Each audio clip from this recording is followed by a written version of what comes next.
Hello everyone and welcome to Enchanted by English. This is series 2, episode 3 of this wonderful series all about English wine and its joys. We're going to learn a little bit, we're going to talk a little bit, we're going to debate. It's all the usual sort of stuff. So really hope you're enjoying the series so far.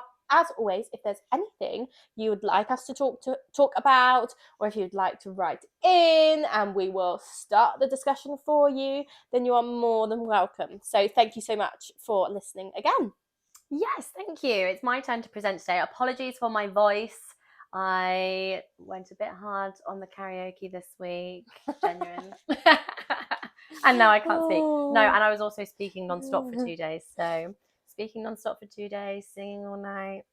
It's not ended well. But today we're going to talk about the future of English wine. Okay. Which may not be super exciting for you because it's something that Becky and I talk about a lot. You know, it just comes up in conversation generally. But I thought it might be interesting for you, listeners, viewers, to hear our point of view on various things. Yeah. I've got a few other points of view to throw out there. And just talk about how far we've come and where we're going, basically. Gosh. I know, it's exciting, isn't it? It's a big topic. What does the future hold? Yeah. Super exciting. Anyway, before we crack on with that, we always do the English wine news. So let's do so. What you got? Well, sitting in front of us actually is part of our news. So for those of you that are listening to us, I am showing the camera the newest vintage of Folc. So it's 2022 vintage. It's a different bottle. It looks completely different all over again. Every single one has been completely different. Yes, the label is different, and I'm just getting a slightly different vibe from this wine. Agreed. And I think that's because they're now starting to lean into their kind of sustainable, environmental side of things. So the bottle is recycled glass. The tasting notes that it came with are made from recycled pulp, and I presume you can recycle it again. I don't know, but the label feels sort of rustic and recycled. I don't know, but so they're really going for that kind of environmentally friendly feel. And yeah, I have to say, looks pretty. I really liked the last vintage bottle. Oh yeah. So I feel like this is a totally different vibe. Like that was giving luxury, the ivy. Yeah, it was a big way. Almost like a bit of a quilted bottle feel, if that makes any sense at all. I mean, we've still got a few on our website actually, so you can go and have a little look. But so this is completely different vibe. This is giving me like folksy, as in like it's a bit more down to earth. Yeah, you know when kind of vibe. Talk about wines as people. Yes, this is a hippie. Oh wow, I'm not getting that much. But, oh no, I am. Yeah, and it's nice to see a wine producer and then wine brand kind of leaning into that, and it's brave for them to keep changing their sort of bottle, their design, and going for what they sort of believe in. Yeah, what I find interesting, like obviously the brand continuity isn't there completely because the look of it changes every single year. But is that reflective of, like, more reflective of us as human beings? Like, we are not the same person that we were last year. God, no. You know, we do evolve, we do change. Like, why does a brand have to stay exactly the same? If their, purpose is changing, change the product with it. Why not? Yeah, exactly. And that's what companies are all about, isn't it? Like small iterations to get you to a better place. So so I'm going to be cracking this open, but I really wanted to mention that the new vintage, but I know it's sold out a lot of other places. I think we have got 6 bottles left of the previous vintage of Folc. It will still be drinking perfectly, beautifully, and spring/summer apparently is coming. I mean, as we are filming this, it is a grey Saturday. It's rank. It's like just in the double digits, but if you take into account wind chill, for sure, cold. And I'm not going to lie, just behind the camera, we've got a roaring fire. And so it is needed. It's needed. It's blooming chilly. Like, what is wrong with this country? Anyway, love this country. Really like the wine.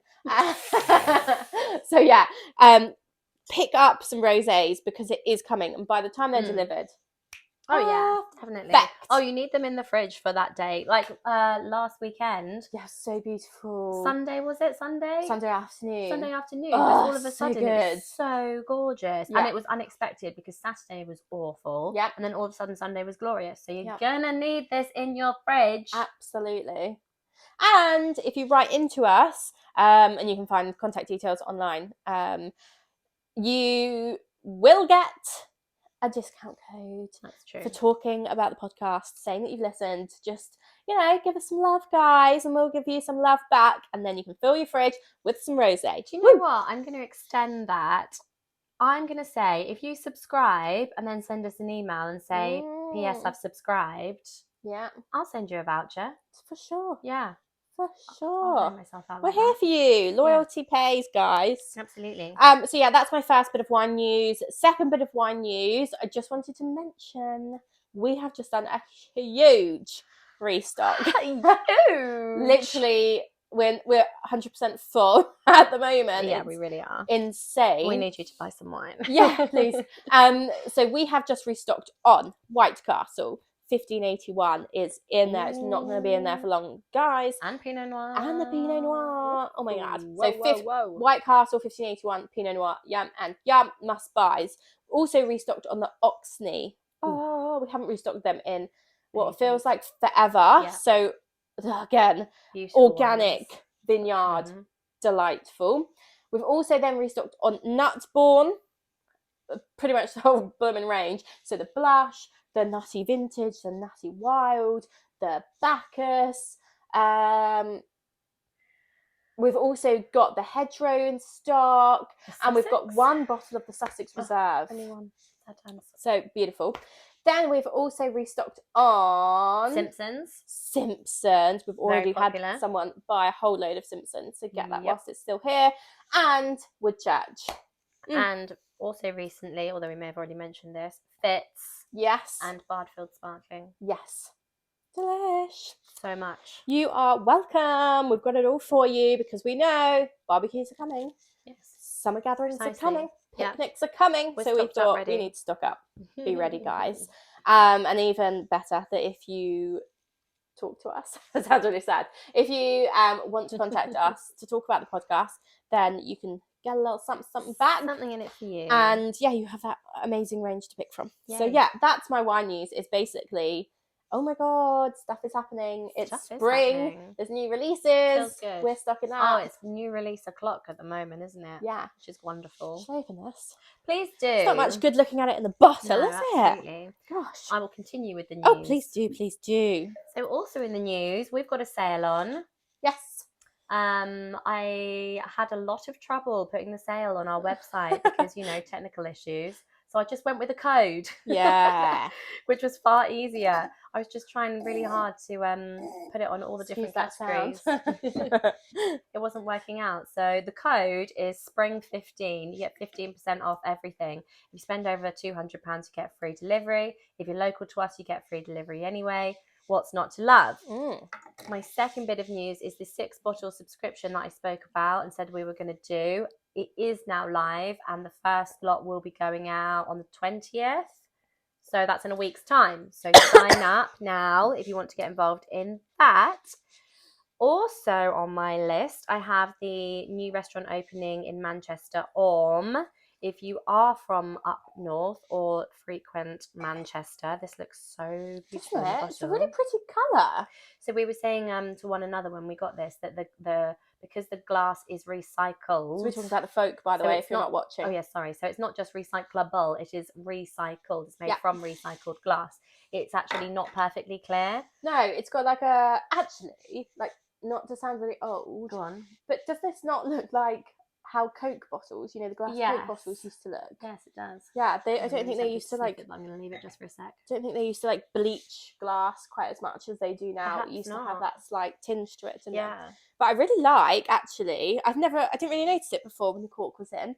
Must be how it looks. But the neck is really long and slender. Yeah, it is. There is still I like it. Like a design to this bottle. I like it. And I don't know. know. On me. Not that I hated it, but it's growing. The more I look at it, the more I like it. And the cork, it seems different. I mean, I don't know, but is it a recycled cork? It's not a diam. No, I don't know. No, another point. Anyway, interrupted myself. Orme restaurant, Manchester. We're stocking them. They're going to have a British wine flight. It's a tasting menu. Tasting menu is very reasonably priced, as are the wine flights. Check it out if you are in or near Manchester. Looks delicious. Looks incredible. Everything about it just looks. Yeah. Yes. She's going to do different menus like frequently. Yeah. So it's going to be It's a all place gonna that be you're just going to want to go seasonal, back fresh, to over and over. amazing. Yeah, no, I love it. I can't wait to see the next menu. When she sent the first menu through, I was like, yay, let's go. And I don't know if we're allowed to say what wines, so I won't mention them. Okay. But the wines that she has picked. Oh, they're good ones. Really good. And it's everything. It's white, it's red, it's, I don't want to say too much now. Ooh. I'm like holding myself Don't back. say that word. Yeah, it's a good selection. It's a good one. So yeah, really excited about working with them. Yeah, I That's know. been really good. Yeah, it's good. I wish they were closer to us so we could go, but I know. hey, maybe we'll go up there at some point. Good excuse to, hey. Yeah, absolutely. Also wanted to mention White Castle's crowdfunding is coming to an end soon-ish. Oh, yeah. And they do loads of packages, don't they? Yes, I just entered. If you donate, do you say donate? Yeah. If you give £20, you can enter a lottery, and I think there are going to be 6 I don't know if I read this correctly, but I think there are going to be 6 winners, golden ticket winners, who win some wine. So yes, they are on a mission to build Wales' first commercial winery. Good on them. And we love Rob and Nicola, Yeah. so fingers crossed they meet their target. Genuine business people that want to make an exceptional product for a reasonable price. And they love what they do. Incredible. Yeah, I love them. Really, really hope they're going to get their funding. Me too. Also in my news, Woodchurch's Classic Brut was recently one of the top 3 wines in the Taste of Kent Awards, alongside Gusbourne's Rosé, so up there with the big names. I've also got that it's asparagus season. Woo! Sorry, I was Thank just you. looking. There was a dog wandering onto the driveway, and I was like, "It's not my dog. Whose dog is this?" I'm so distracted by dogs, because, like, let's face it, they're so cute. And anyway, there was just one wandering onto my driveway, and I was like, "Could I keep it? Shut the gates! It's mine now." Yeah. Sorry, finders keepers.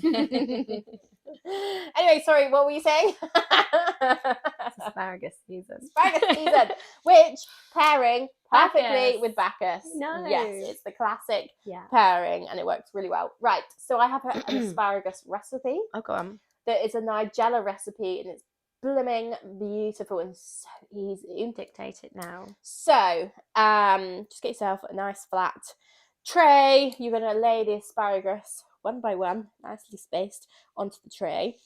Then all you do is you whack up the oven really hot, 250. Make sure it's hot before you put them in.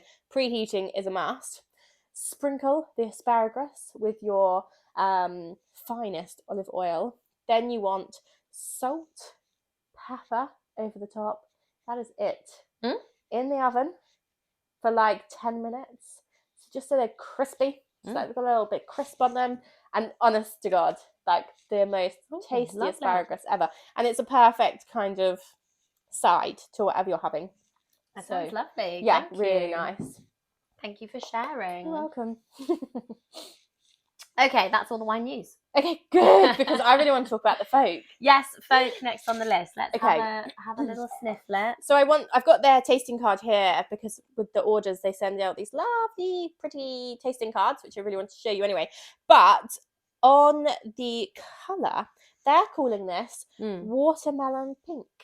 That is interesting. I would go for rose gold. Yes, I would say more of a rose gold because it's almost got a tiny bit of orangey, salmony. Like, it's deeper. I personally think it's deeper than watermelon pink. Whoa. Richer colour. Oh, I haven't smelled it yet. Whoa. Ooh. It is intense. This is where the hay fever gets in the way. Wow, I'm like, wait, okay. is there anything? I'm getting melon on the nose, Oh, which I'm not sure was in the notes. smells like a white wine to me.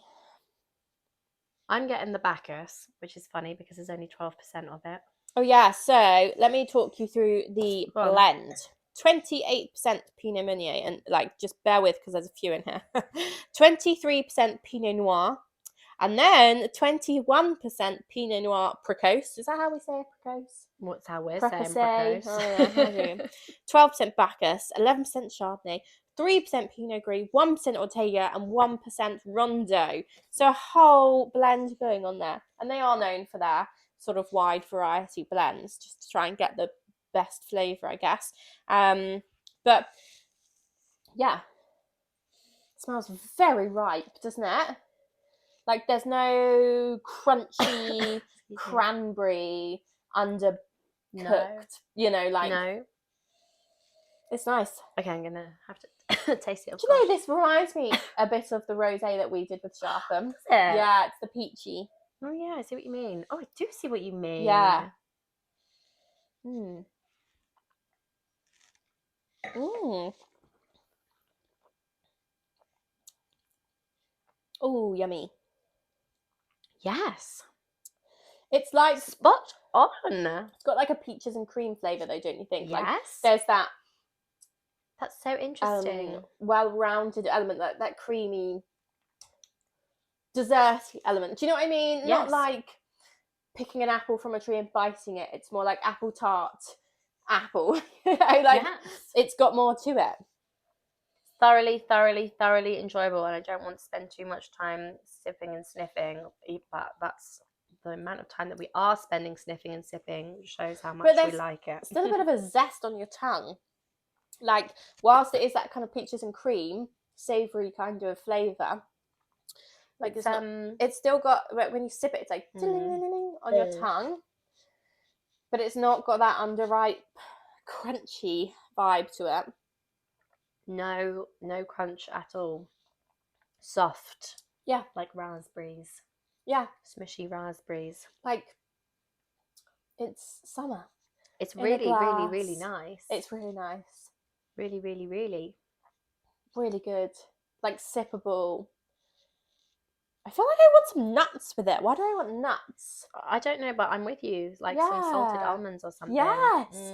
That salty crunch element. Yeah. Well, yes. Oh, it's lovely. Yes, all the yeses. Okay, let's talk about what they say. Okay. They say aromas of an English summer garden with notes of sweet, ripened peaches and raspberry. This is dangerously sippable. Yeah, complemented by freshly cut herbs. Now, I'm not getting so many cut herbs, but I kind of know the vibe they're going. I can smell more herbs than I can't taste any lot herbs. because my hay fever. The palate is soft and ripe. Yes. With red apple leading to subtle flavours of geranium and lily. Yeah, there is that nice gentle floral flavour, isn't there? Finishing with strawberries and cream. Yeah, it's got that kind of desserty vibe to it. They are calling this medium-bodied. I would say it was light to medium. It's not. No, I like medium. Yeah. Fruity and floral, gentle entry, yes, to the palate, moving to crunchy red apple and floral lily finish. Harmonious and zen. It's definitely making me feel zen. It's really pretty. It's really nice. It's like grounding me, like, this is all you need right now. Just focus on the wine and nothing else. It's like yoga in a glass. It's really nice. Very meditative. I really wish it was like a nice hot summer's day because I feel like that would finish off I'm good. Wine even more. Yeah, I don't know really. I don't think it necessarily needs the heat. No. Sometimes you get one that's like so refreshing that you kind of need to be hot so that the wine refreshes you. Yeah. I don't think this is like that. No. I think this is one that you could actually sip in cold weather as well. Yeah. And we're drinking this slightly warmer, I guess, aren't we? It has been out the fridge probably half hour or so. Yeah. So maybe that's helping with the kind of ripe fruit, peaches and cream type my God. flavours. I'm so into this. 3 so's. Okay, shall we It's move really on, nice. or shall we keep banging on No. about it? Let's move on, and we Okay. can sit and I talk. could keep going. I'm sure I'm we'll not come gonna back lie, to it. Okay, the future Oh yes, of the future. English wine. Should I get my crystal ball out? Yes, please do. Mystic Meg. So, the history of English wine as we know it. Don't worry, guys. I'm not going back to prehistoric times again. Okay. We've been there. Recent We history. did the Romans. Yes. Okay, recent history. We're talking mid 20th century. People started planting vineyards, thinking, "Oh, we could make wine."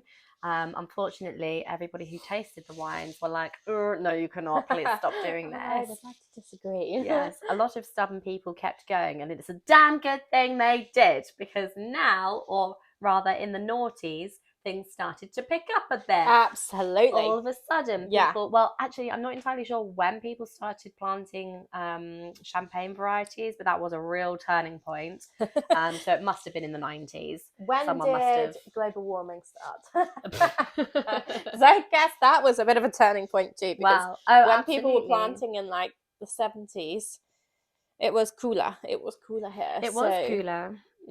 Yeah, so we've come from heritage, like pretty much solely heritage varieties that were either underripe or oversweet, and just like generally unbalanced wines, to now producing some of the leading sparkling wines in the world. Yeah. So things are looking good. We're making basically champagne and Burgundy style wines, basically, to sum it up. We've also got a really prestigious agricultural college that does incredible wine courses, wine business, viticulture, which is Plumpton College. That, combined with global warming, education, the financial investment, the like better understanding of the land and what we can do with it, as well as the like stuff that goes on in the winery. So it's like education, time, expertise, and a bit of global warming. Yeah, for sure. Is what we've got. And so many people... And investment, which tends to come after to some respect, doesn't it? Because people need to see what they're actually investing in. But there's huge amounts of money now being poured into this industry. Yes, from everyone. Yeah. From the French. From Taittinger. To Elizabeth Rose Wines. We're all investing. And it's just going from strength to strength. So basically, in the last, 10, 20 years, English sparkling particularly has started to receive global, international recognition, which is really starting to put itself on the map for its high quality, unique taste. And we do make comparisons with champagne, but once you've had a lot of it, which we have, you can pick it out quite readily. I think the only example of when we've struggled is Nyetimber, who are a little bit of a unique one themselves, because they're making non-vintage. They've got decades of reserve wines to pull upon, which, is what they do in champagne, basically. But English sparkling wine is definitely England's flagship wine. The stills are lagging slightly, even though we're 100% certain that the quality is there. They're just very expensive at the moment, aren't they?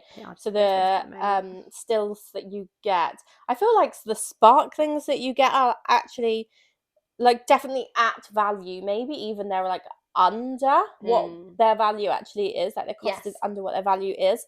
But the stills, I think, are, because they're newer to the game, they're slightly flipped. Funny, so the expertise is still there, and there are some really good stills, but I do think the cost is slightly high for some of them.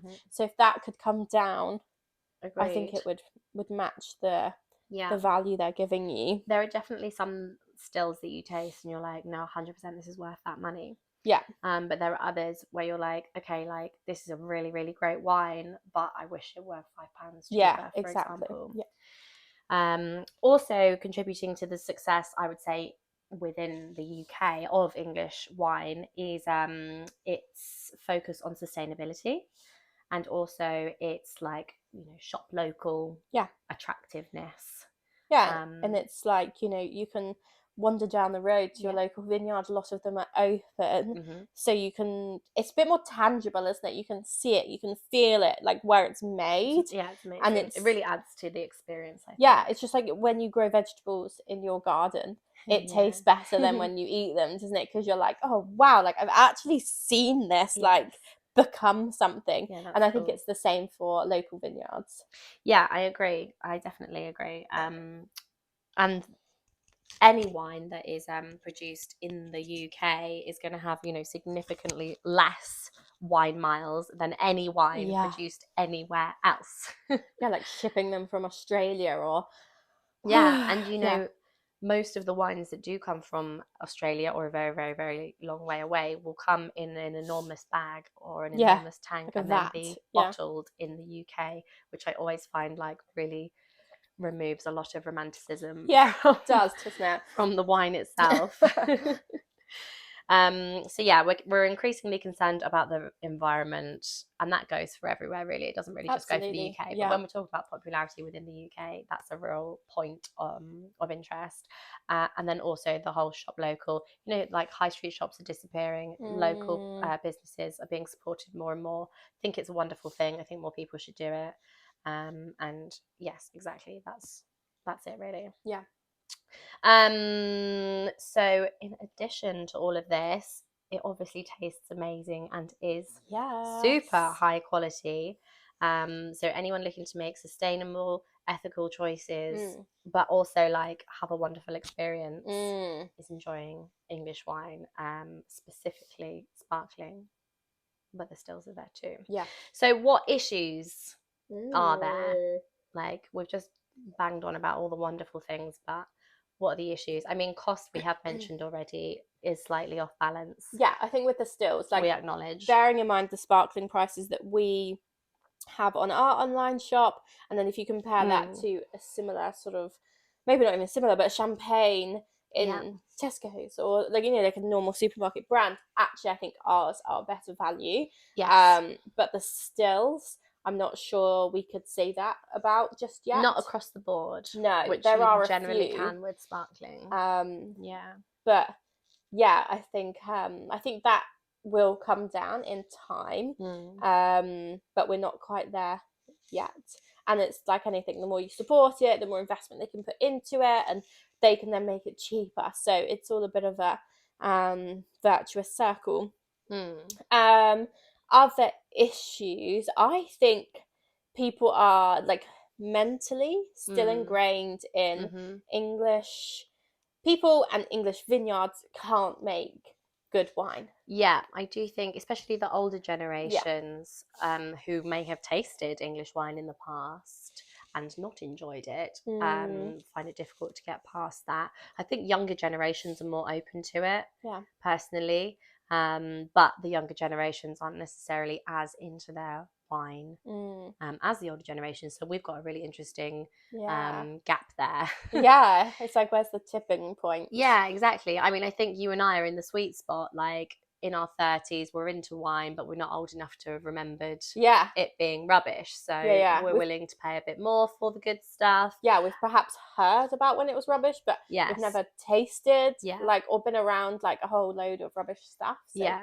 It's all produced, well, or pretty much all produced to our taste, as in like the styles of wine we both adore, and we're also big on sustainability and shop local. So it ticks so many boxes for us, and I think for people like us. Yes. Let us know if you have any objections to any of that, as in like, I don't know, do you have any other issues, or do you have any other pros that make you want to drink it more or less, as the case may be? I'd be really interested to hear. I think for me, it's got a bit of a mythical, like enchanted, like story book beautiful I type. think It's that like a fairy tale, isn't it? A lot of the time. I think it comes with the proximity partly, but it's also, I think, brand. Yeah. And I think we get that from Champagne, from trying to mirror Yeah. Champagne in a lot of way. I heard somebody say this the other day, and it, like, I'd never clocked it before, but in Champagne, brand is everything. Yeah. Like, you don't say I like Champagne. I mean, you do say I like Champagne, but you would say, oh, you know, I don't like, we particularly don't like Veuve Clicquot. Sorry, Yeah. Veuve. No, it's But not we for do us. particularly like Renard, Yeah. for example. Yeah. Paul Roger is another good example. So we name the brands. Yes. Whereas Prosecco, who knows a single brand of Prosecco? I don't. Okay. I mean, I'm not particularly into my Prosecco, so maybe someone else would. But I don't think I've ever heard anyone you just say Prosecco. Yeah, it's like a... Isn't that strange? It's like saying I like cheese. Considering, yes. So many different types. Considering those are the two like most popular sparkling wines in this country for drinking. Yeah. Brand is everything for Champagne and absolutely nothing for Prosecco. But is that because of the luxury market of Champagne? It's because they've focused on it. Like, they have, like people you say, luxury. They've ploughed the money into the brand. People want to connect with a house. Yeah. They don't want to connect with a term. Yes. So in luxury, like, you would connect with something more specific, wouldn't you? So that's why they've gone, no, you're not drinking Champagne, you're drinking Bollinger. Yes. Or whatever that brand is. And we do things different around here because we've been here for 3,000 years. So, you know, like, this is how we do it. Exactly. I think England can learn a lot from both, like Champagne and Prosecco, but I think we're definitely at the moment mirroring Champagne more. Yeah. In that brand is important in English wine, I think. And the only person I can immediately think of, maybe this is unfair, but the only person I can immediately think of that says this is how we do it, like the Champagne houses do, would be Nyetimber. They're very much like, we're not English sparkling wine, we're Nyetimber. Yes, I would say that. Yes, they are. I would say they are the leaders in it. Yes, yeah, that's a really good point, actually. Yeah, they're not creating English sparkling wine, they're creating Nyetimber. Yeah, the branding on Nyetimber is more important than the term English sparkling wine. You almost don't need to say it's English sparkling wine because it's Nyetimber. You know? So there you go, that's an exact replica, isn't it? Yeah. Of the way things are done in Champagne. Yeah. It's so interesting. It's so interesting. Yeah, I think that sort of branding doesn't come easy, doesn't come cheap, doesn't come quickly. And I think Nyetimber has just genuinely been there doing it, ploughing a lot of money into it, probably, for a lot longer than a lot of other people. So, you know, we'll probably start to see in the future other English sparkling wine houses coming out. What I find interesting with Nyetimber as well is the fact that because a lot of vineyards put a lot of effort into tourism, and Nyetimber do not. They have their tour days, but it's their calendar and you need to fit in with it. It's not, we're open every day between May and September, which a lot of vineyards are. They're like, come on in, come any and buy our wine. Week. Yeah, let me just pour come you and something. Chill. Yeah, come and be here in the proximity of the vines and the wines. And Nyetimber are like, no, actually we're very exclusive, we're very busy people. But that's because they like to control your visit. They're not just like, yeah, sure, wander around, just do whatever, because they know that they need to tell you stuff, you know, that's in line with their brand. So it's very clever, it's very well thought out, it's all intentional. And also Nyetimber, gosh, they really are smashing it here. They never, they never have to worry about vintage variation because they have had the time, the financial resources, they've got the infrastructure there to store reserve wines for many, many years. The thing that jumps out of me about Nyetimber again, I know. They're playing the long game. I didn't even realise we were talking about them so much. I know.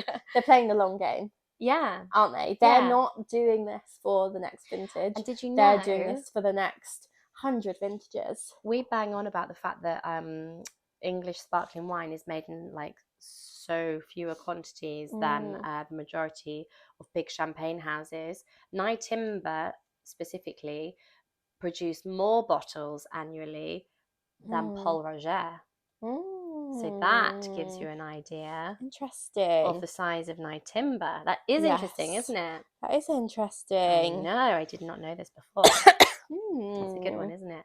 Yeah. But having talked about the benefits of being non-vintage, one of which is to be able to have a consistent product. Yeah. You know exactly what you're going to get every single time you buy it. And consistent supply. So when that person goes, yes. oh yeah, I'll have one, you can't go, sorry, go try someone else's. Yes. Because which we is something don't that have some any people struggle stock. with. Yeah. Oh, which is really, really irritating. Yeah. And that's what they do. They try someone else's, they go, do you know what, this is just as nice, maybe it's a couple of pounds cheaper, or I like it more, or you're risking your customer. You want them to latch on to you, and then have stay. no problems. 100%. Yeah. So but on the flip side of that, a lot of vineyards pride themselves on being vintage only. I don't know if they're just saying that while they build up their reserves. Yeah. But it's obviously a wonderful thing to be able to say, terroir. And I think Nyetimber, sorry to talk about Nyetimber all the time. Just back to Nyetimber for a minute. We didn't talk about them for like a whole 10 seconds. So I'm just going to bring it back. They still do vintages. Oh, yes. But only for their best wines. Yes, and they do a classic cuvee vintage, which I love the fact that they do that. But only the best vintages. Yes, which again mirrors champagne. There we go. Go on, Nyetimber. It's no accident, is it? Yeah. No, like you say, it's very, very well thought out. Yeah.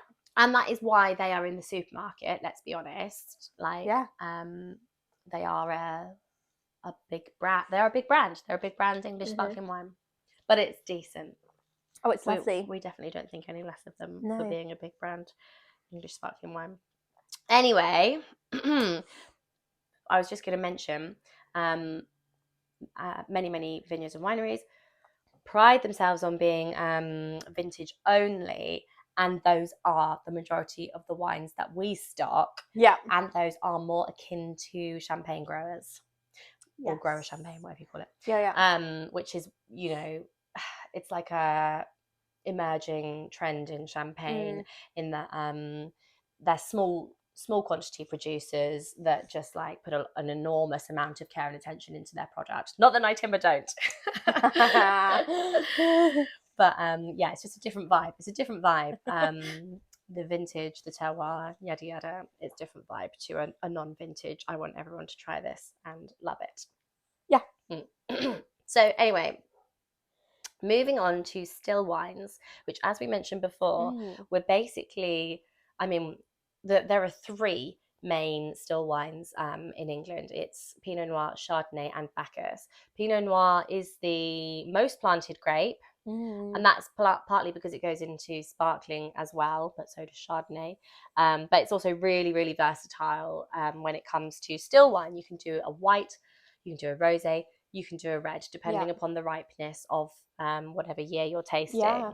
And we certainly enjoy all Pinot Noir. Yeah, and there's different clones as well, isn't there? Like, yes. So if you're planting a clone for sparkling wine, it's not necessarily the same clone as you would plant if you wanted a red wine, or a still single varietal red wine. So there's so much you can do with Pinot Noir. Yeah. It's insane. When we're in vineyards, people generally say, this is a Burgundy Pinot Noir, or this is a Champagne Pinot Noir. Yeah. They're designed for designed as though they were made in a lab. They were bred for different reasons, basically. So general consensus, I would say, globally with still wines still, is that we can't get them ripe enough for still wines. Yeah. General consensus. Yeah. Cooler climates produce grapes that are very suited to English sparkling wines because they're high acidity, and also because you generally put a lot of time into an English sparkling, and that mellows whatever you've produced. So with still wines, it's generally released quite soon after, unless you're putting a lot of oak into it. Yeah.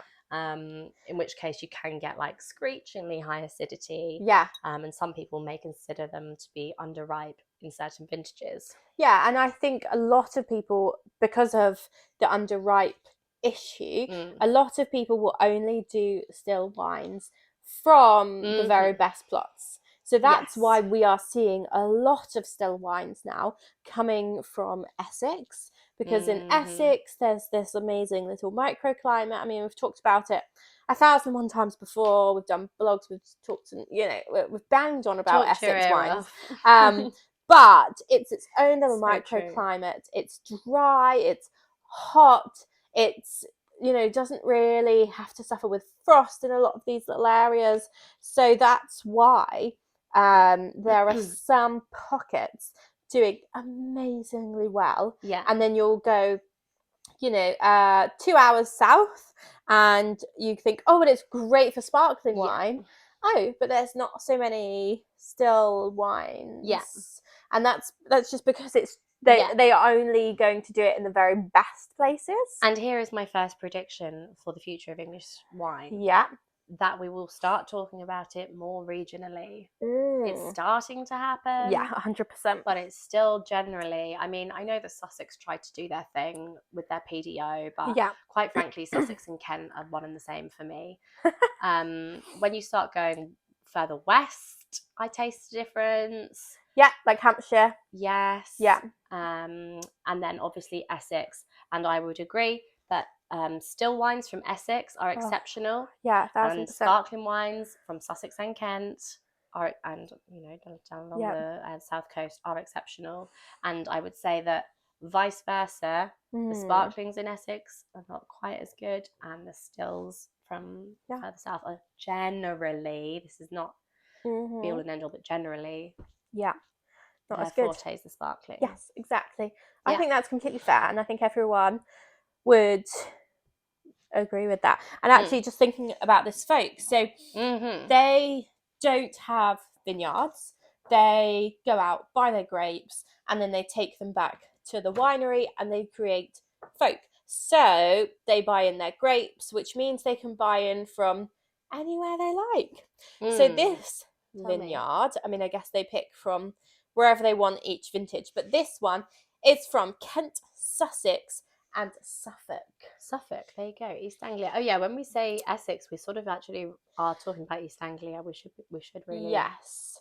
Norfolk, Suffolk, both doing brilliant things as well. Yes, definitely. So Essex, Suffolk, Norfolk, I guess, as you're looking at it on a map, all doing really good things. Cambridgeshire, we're not seeing as much from. It's just not there yet. But Hertfordshire, we're not seeing as much from. No, but our good friend Dr. Alison Nesbitt, who I bring up every episode, definitely refers to there being opportunity in Cambridgeshire and Herts. Yeah, I think it's just not been done yet. Yes, and agreed. You need the space, you need the land, you need all of these things, and actually Cambridgeshire and Hertfordshire are probably being built on for housing. So yeah, hot topic. Yeah, we see it. Yeah. The third still wine of England that we've not talked as much about is Bacchus. Yeah. And when we first launched, it was all Bacchus. It was massive, wasn't it? Yeah. It really was. Like, everyone was planting it, everyone was producing it. Yeah. I think it's just a really reliable grape. And also, the more I think about Bacchus, the more I think, like, there's actually a ton that you can do with it. It does go into blends like this. Yeah. This has got Bacchus in it.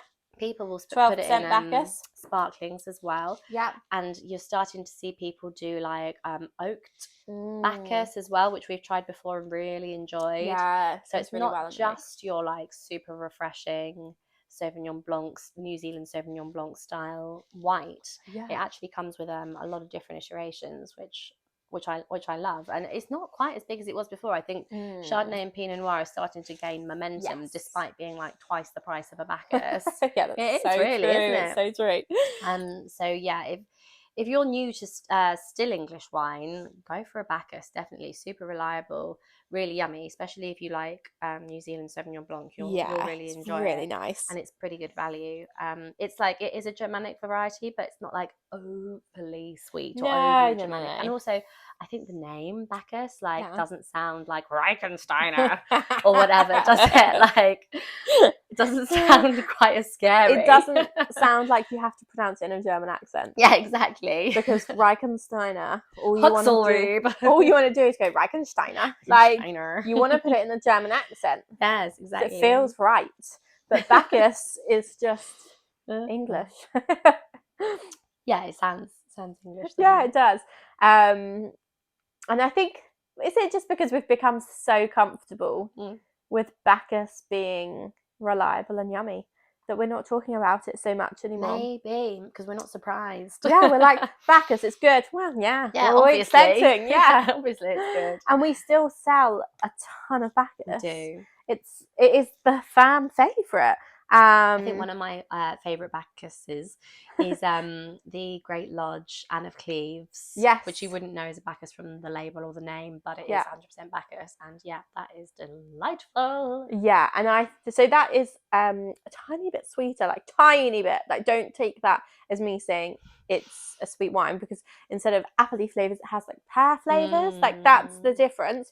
More of a tropical vibe. Yeah, another. Which is again like an example of the variation you can get with Bacchus. Yeah. You're either getting like pineapples. Yes. Or like Granny Smith. Yes. It's really bizarre. It's so, there is like a Bacchus for everyone. Yeah, definitely. And that's why it's so popular. Yeah. So, yeah, just everyone will love a Bacchus because, yeah, exactly. Absolutely. It's a winner. Yeah.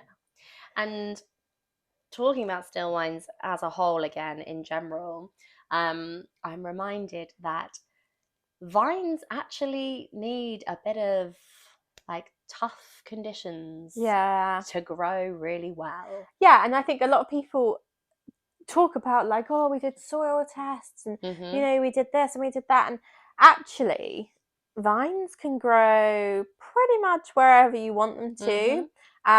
Because there's so many different clones, so many different types. Like, you say I'm planting a vineyard, but you could be planting Pinot Noir, you could be planting Ortega, like two completely different grapes.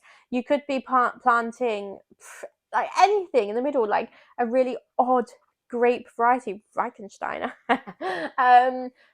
So I think, like, yes, people talk about all of the soil samples they're doing and what's your soil type and whatever. Yes. But it doesn't mean you can't grow vines on a non-chalky south-facing, north-facing slope or whatever, So interesting that you mentioned soils at this point. You can literally, I'm like pretty sure I read somewhere there is a grape for every soil. So even if you have the worst soil, you can just chuck in some vine. Obviously not just chuck them in, because you need to do a bit of research about what would actually grow there. It's like plants, isn't it? But it's fine. Like, it's just the fact that people have done the research, and so that's why they mention that that's what they've done. But yeah, it's... So there is a website, I think I found it, called Soilscapes, which has mapped the entire country. And you can see the chalk running up, and exactly. So it's got like I need to show the camera, but let's describe it for people listening. So it shows a map of the UK, and it's got like all different colours in all different places, and each colour represents a different soil type. Yeah. And it says about the fertility of the soil, the texture, like is it loamy, is it free draining, is it this, is it that, and like what would be good to grow there. But you can change the soil too. 100%. So, like, if you've got like, I don't know, not very free draining, claggy soil, you can change that. You can run some, whatever through it. I can't remember the name of what you put through it now. But like, loads of people do work to their soil to make it how they want it to be. I find it so interesting, and you can put like your address into it. Just Google Soilscapes, you'll find it. You can put your address into it, and it'll tell you like what to do, where you are, basically, like what the soil's like there. It doesn't go as far as telling you what vines to plant. You'll need somebody vineyard management Mr. Matey Yeah. to do that. Or just a bit more of a Google search. But yeah. But my point is that vines don't need like perfect conditions. In fact, they don't like perfect conditions. No. They need to like dig the roots deep to get the water, and obviously they like a lot of sunlight to ripen the fruit, but they want it to be not so easy, because then they put their energy into making fruit rather than leaves. Yeah. So, And you see these pictures, don't you? Like when you're looking at, wine books or whatever. Vines are like pretty much growing in desert conditions in some places. yeah, And you're like, how does I know. anything It's mad, grow isn't there? it? Let alone something that's fruiting. I know. It's crazy. It is a bit crazy. Yeah. So anyway, we're very pro still and sparkling wines. Production in the UK is still about 60%, 60-40 sparkling still. Yeah.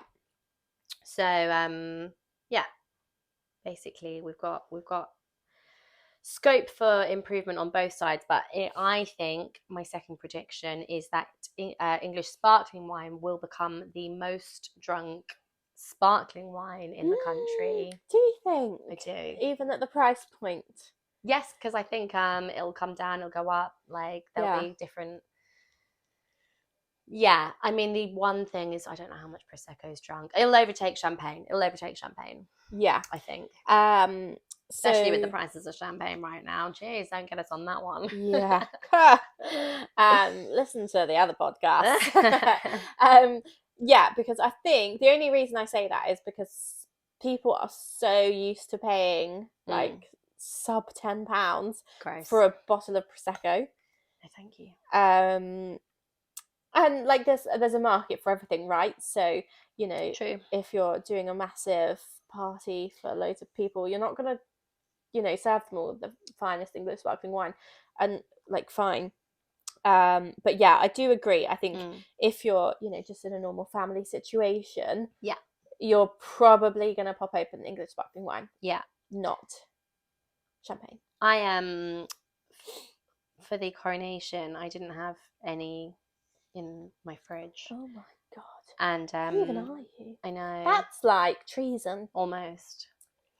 And I panic bought a bottle of the fancy Nyetimber from Waitrose. Yes, was the last one. The coronation. I thoroughly enjoyed it. The last one. Yeah. With the excuse me, fancy label. Yeah, I really liked it.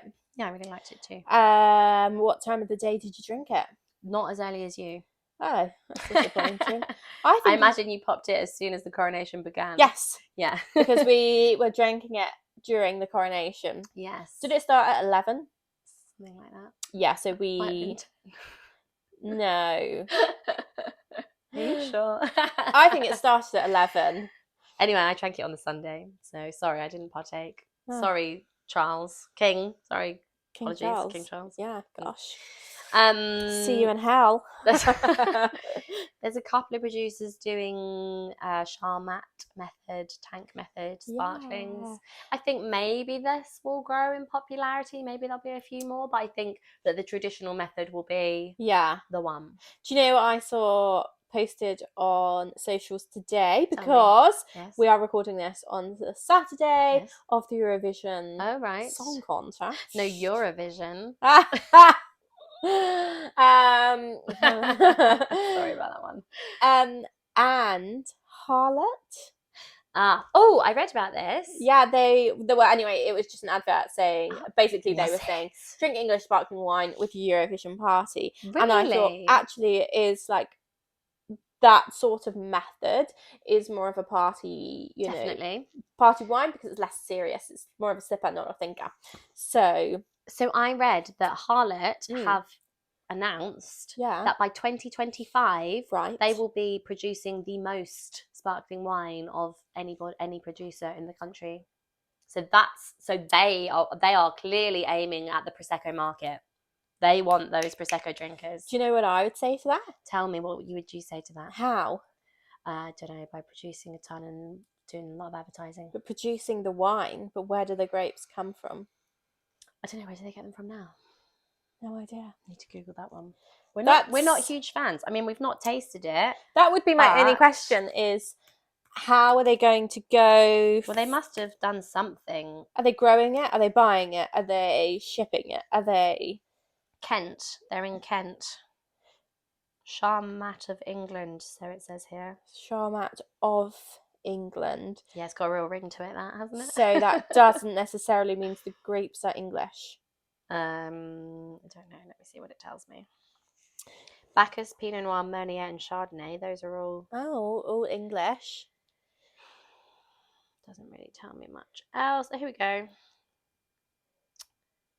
Extensive infrastructure, both in France and the UK. Okay, so they want to be the biggest sellers, and they're definitely calling themselves English. Charmat of England. So that's it. Look. We have established the largest vineyard in the UK and will be the biggest producer of English wine by 2025, with a production of up to 5 million bottles annually. So Chapel Down currently hold the title of the most. Fascinating. Isn't it? Excuse me, like it is. Just you read. So sustainability says grapes for our wines are grown on our vineyards in Essex. I thought they were on the south coast, like Sussex or Kent or... Interesting. Amazing, isn't it? Oh, there's so much more we need to learn about this because excuse me, crikey. We've never tasted it. It's kind of come and gone on our radar. Like, we've never really even thought about it, have we? It's not really crossed our path, apart from when it was fun, first though. released. Look, they're doing cocktails with it. Yeah. The Harlow-Teeny. So how much is it? I don't personally really like the name. They're at Alex's. But, okay, drink. Oh, here we go. By Harlow. Oh, hello. Oh, look. Nationwide. Here they are. Here they are. Harlot. How much is it? Oh. £90 for a case of 6. I do not enjoy the branding at all. It's a bit garish for me. For those, excuse me, I'm so sorry for coughing. For those listening, it's like a really, it's like a really bright green on the classic, or the on vintage white. With purple, and it's like got this gothic writing. It is garish is the right word. Yeah. And the sparkling similar vibes, but it's like pink and yellow. Interesting. It's a bit mad, isn't it? So can you only buy in those cases? Oh my god, they've got cans. You can get a can for £3 per can. No. I hate cans. Oh, the cans look even more garish. They look quite aggressive. They look quite punk rock. Can I tell you what that can reminds me of? What? Courtney and Travis. Kravis. Yeah. Oh dear. Okay. That's so I know it's so interesting, isn't it? But I'd love to try it. They're doing a lot of stuff, but then like completely not on the radar. English wine scene, which is, you know, the community that we are in. They're not really involved in the English wine industry as we know it. They're doing their own thing. It's very interesting. And if they're going to produce the largest amount of bottles, they must be very confident they'll be able to sell it. So what's 90 divided by 6? So who are they selling to? Well, who's their market? I don't know. I'm assuming a Prosecco drinker. Hang on. 90 divided by 6. Who are it's these £15. people? £15 a bottle. That's the cheapest. And that's like £10 more than a really good bottle of Prosecco from the supermarket. I don't know. Google how much Tesco Prosecco is. They're going to be popping up in the supermarket like soon, surely. If they're producing that much, they've got to have supermarkets on their radar. Otherwise, how are they going to sell it? So that sort of volume is insane. Tesco finalist Prosecco is £8.50. There you go. Okay, so like double the price of the usual Prosecco. So it's still not that market, but it's close. Okay. Oh, right? That's fascinating. Isn't it just? Okay. So actually, are we going to see more of those kind of people? Very possibly. That's one brand. Where are the others? Where are their competitors? Well, exactly. Fits no one are else? the only one that we know about. There's also Charmat. Fits aren't £15 a bottle. They're certainly not. They're like 20 something. Yeah, I know. It's interesting, isn't it? Yeah. Well, they've obviously, you know, because it's mass produced, they can have economies of scale, can't they? Well, exactly. Yeah. So. Oh, that's fascinating. I would love to know who they're selling to. More. Who's their target market? young, cool people. I Yeah. can't see anyone over the age of No, 40 picking up a bottle of Harley. No. I don't think so. Also, the name. It's a bit off, isn't it? Yeah. I'm not a huge fan of the name personally. No, I like that they're trying to do something different. I think Yes. that's great, but It's a bit like it wouldn't be for me. But releasing a wine and calling it slut.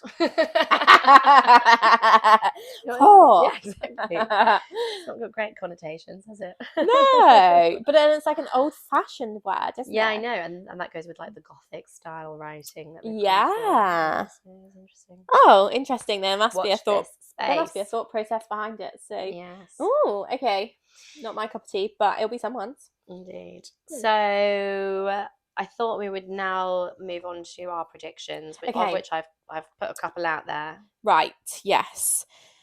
Predictions. I would love to see. It's a prediction, but it's also a love. I'd love to see more vineyards being planted. That's happening. It's happening, but I think it could be faster. Yeah. Because I would love to see there being more volume and it being more available within the whole market, because there's so many wines that sell out, and then we're like, oh, what's similar? Is there any? You know, I would really like there to be more choice for consumers and for us as well. Like it goes hand in hand, but also I think with that comes more awareness, because not all of our orders, a huge majority 100%. of our orders come from London and the southeast, which is where, well, not London obviously, but the southeast is where most of the vineyards are. So I think if it's very hard to pick something that you want to support if you can't see it. So Definitely. if you have a vineyard near you, you're more likely to support it. You're more likely to enjoy English. You're more likely to go further out and see what else is out there. So I think whilst it's nice to have more choice and more flavours for, you know, every sort of taste bud, it's also nice to have more support just for the wider industry. Like we've always been, let's not keep this, you know, a great secret. Let's, you know, go with it. We want it to be Yeah, definitely. and even people that have never ordered through us particularly but have enjoyed English wine, we've always said, like, well, thanks for supporting the industry, because that's what's important, because if the industry that flourishes naturally, that's great for us too. So yeah, I think more vineyards would be a great thing. More vineyards comes more choice, more tourism, blah blah blah, more support in general. Tourism is another one of my predictions, in that it will just be like more of a regular thing, like people will just go of a weekend, a bit like they do in Australia, weekends away at a vineyard. Exactly. Just like a day trip to a vineyard. It'll just be more the done thing, and I think there's going to be more like festivals like Ridge Fest. That's fun. In vineyards. Jazz in the Vines at Toughen Hall. More music and like art. I saw the Artelium this weekend. Had a makers market, which I thought was lovely. You know who also, I don't know if they still do, Pretty Fields. Yes, they used to have a market, didn't they? Used to have like a little farmers market. Which I love. And like that would be really good. More like supper clubs and food festivals and stuff like that. I think it'll all merge together. It's like enjoying the fruits of the earth. And because English wine is so hot on sustainability, there's obviously the sustainability label, isn't there, that goes on some wines if they've actually been sort of accredited. But a lot of vineyards are actually doing their bit anyway. I really hope that the whole industry will be like this powerhouse of environmentally friendly vibe, which can only be a good thing for the whole country. Definitely. I saw this picture, I think it was on it, actually Wine GB shared it. I don't know what the vineyard was, but it's a picture of vines, and then down the middle were these beautiful purple flowers, quite high up. They weren't just, you know, little things, they were like proper flowers. And it was saying about how like supporting sustainability, and so it's so like working with the environment, not working, you know, just because the environment is there. Like 100%. So I would really like to see more of that happening. I think there will definitely be more of that, and everything that we like spoke about at the very start, like the sustainability, the shop local, Yes. the climate, the education, the investment, like all of these things are only, you know, adding to the industry as a whole. Yeah. And also England is like on the edge of / maybe even slightly off of, you know, the usual thing around the globe where you can only grow vines within these two like longitude, latitude type lines. Yeah. Whatever they are. 30, 50 or whatever it is. Yeah. And that we're like the tiniest bit out, aren't we? Is that what we are? Yeah. I thought we were like maybe just on the very edge. Yeah. That means the wines that we produce are like so unique. Yes. You cannot reproduce that like in Chile or in Australia or in another part of the world. Like, this is it. This is England. Like, this is the way that we're doing things. Like, I know there are the comparisons with France. But even France isn't doing it the same way as England. And like soon they're going to be trying to, you know, do some things that we're doing, which, you know, I think that's great. And I think like the more people talk about it, the more people support it. Yeah. And it just makes me think of, so my grandparents used to live in Switzerland, where obviously they grow wine. Their milkman would come round with like an order form and go like, what wines do you want? And as well as delivering milk, amazing, they would deliver the wines from, you know, there. It was like a local thing. And like there are milkmen at the moment that deliver, you know, whatever you want, orange juice as well as your milk, or, you know, your cat food or whatever it is. Like, why don't we also have people... That's such a good idea. Yeah, it's like local food stuffs for local people. Yeah, definitely. I love that. What wine do you want? What milk do you want? Yes. Same conversation. Yeah. And they're still farmers, aren't they? It's still a farming project. Yeah. Produce of farming. Exactly. Delivered to your door, just like we do. Anything else? Ooh, predictions.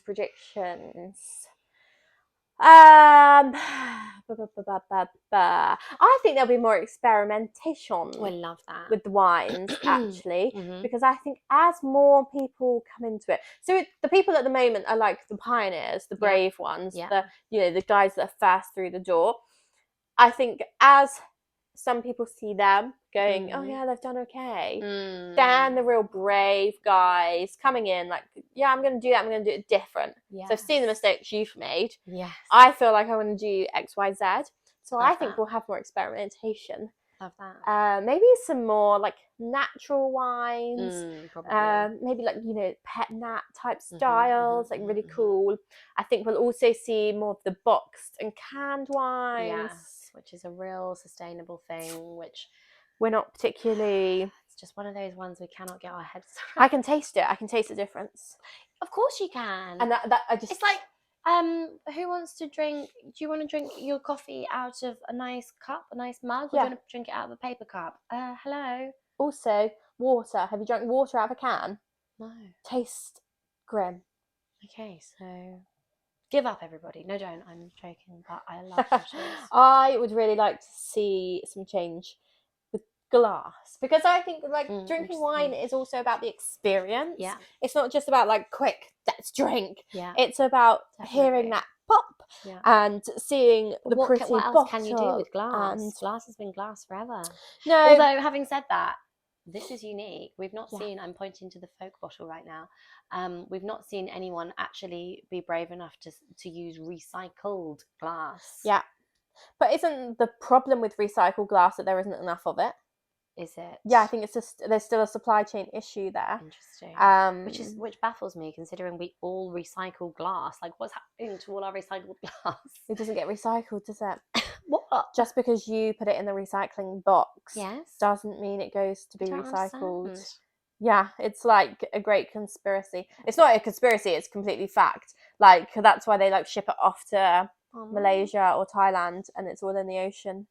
What? I need to read up on this. Yeah, so just because you recycle it doesn't mean it is then recycled. Oh, my life is a lie. People are lying to you. So yeah. Any more predictions from you? I don't have any more predictions. Let's just run over everything. Oh my god, that's been a lot. I know, right? I feel like I've thought a lot. Like it's a Saturday. It's been I'm like, hasn't it? I'm sorry. It's a Saturday afternoon as well. We're pretty much done with the day, and we're like, right, come on, let's deep dive into something. And I had wine at lunch. You know, you're like, brain is taking slightly longer to fire. So we've had that things are improving because of, well, the quality is improving because of the climate, the education, and the investment. Yeah. The popularity is improving because of sustainability being a part of English winemaking, and shop local being something that's really key to a lot of people's shopping thought process week by week. Predictions for the future have included more sustainability stuff. Yeah, I would really, really like to see that. I don't think there's really any excuse to see any vineyard without wildflowers. I don't think there's any excuse to see any vineyard without a recycled bottle. Now, saying that, that's not the vineyard's fault. Maybe if they can't get hold of the bottles, because whatever. But I do think now, it's 2023. Yeah. We really are in a time whereby if you're not growing responsibly, if you're not delivering to the customer responsibly, you know, everything should be recycled, reused. Like, I just don't know if there's that much excuse for it anymore. Like, we reuse boxes to send to our customers. We do. We reuse bubble wrap to send to our customers. The plastic in our boxes is recyclable. So I just think, like, it should be the norm. Yes. Like, and I think it is more and more becoming the norm, which is good. Yes, but I don't think we're quite as there as we should be. Or maybe quite as there as we think we are. Yeah, it's all like greenwashing type. Interesting. Very interesting. Yeah. Like, oh yeah, I'm doing my bit, washing out my yogurt pot. And then you're like, but am I? And I think we are definitely more there in English wine than a lot of other things. But I do think if you walk down a vineyard, it doesn't have a few weeds or wildflowers or like whatever. I just think, we should be demanding a little bit more now. That's interesting. Yeah. In addition to this, more experimentation we're expecting to see. Yeah, I think so. I'm expecting English sparkling to overtake champagne in terms of sales in the UK. Yep. Can't wait for that. It will be the leader. Yeah. And like commonplace, like, oh, this is lovely. What have you poured me? Oh, it's this English sparkling wine from down the road. Yes, definitely. Yeah. Can't remember any of our other predictions. I think they were the main ones. Those are the main ones. Yeah. I also had a final point. Yes. Final thoughts, takeaways. My final thought is this. Oh, there was an air grab. Westlife key change. Stand up. When will you ever have the chance to witness and experience the genesis of a new wine region again? This is a once in a lifetime opportunity. Most wine regions have been around. Done it. They've been around a long time. Yeah. Don't Champagne tell us. God, they bang on about it. No. Yeah. I don't. Yeah. This is the first time in our generation, at least, that there's been something brand new. Yeah. Like, who knows where it's going to go? And it's here. We're making predictions, but like things could change. Yeah. Drastically. And the thing is, like, okay, not all of us have millions to plow into the investment of a vineyard, but by buying that wine, invests in that business. Yes, definitely. Every time you buy a bottle, the industry. They plow that back into investment to making that wine better next year. Yes. To creating, to planting, to experimenting. And it's not just a financial investment in that bottle and in the industry financially. By buying it and sharing it, your investment goes further because you're sharing it with people who may have not considered it before, who will now also be considering it. Do you know why are you smiling? Do you know what I'm thinking of? What? Is you can buy a man a fish or you can teach a man to fish.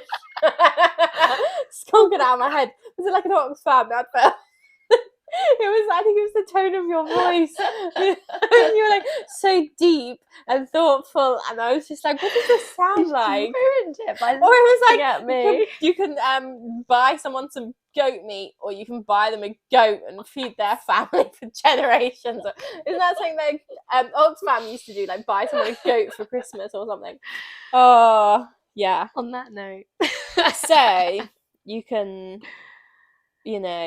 pour a glass of English wine, or you can buy a bottle and pour many glasses of English wine. Don't drink it all to yourself. Is the message. Oh, I love it. My voice is fucked now. Let's call it a day. Also, special thank you to Folc for this wine. Oh, 100%. Sarah's guzzled hers. So thoroughly enjoyed it. No, I have actually. I'm ready for my third and final glass. Yeah, it's really nice. And as we were saying about the sustainability piece, really great that they're doing 100%. What they're doing. Like, they're pioneers in this. They're pushing forwards, and they're not accepting. And possibly we should have spoken about them more because of their like whole business attitude and the way that they do things, because it's slightly different. I mean, I feel like we've probably run out of time now, but we can feature them on save another that episode, for another maybe. episode. Yeah. If you're not familiar with Folc, look them up. FOLC Folc. Yes, and they're on our website anyway, so you can find them there. Once we get down to the final few bottles of the last vintage, but also restock this vintage, or if you want it sooner, then just let us know. We'll do whatever you 100%. Want. But yeah, thank you so much for listening. Yes, thank you. Are we cheersing? Like, subscribe, of course we are. And we'll see you next time. Yes, see you next time. Cheers. Bye.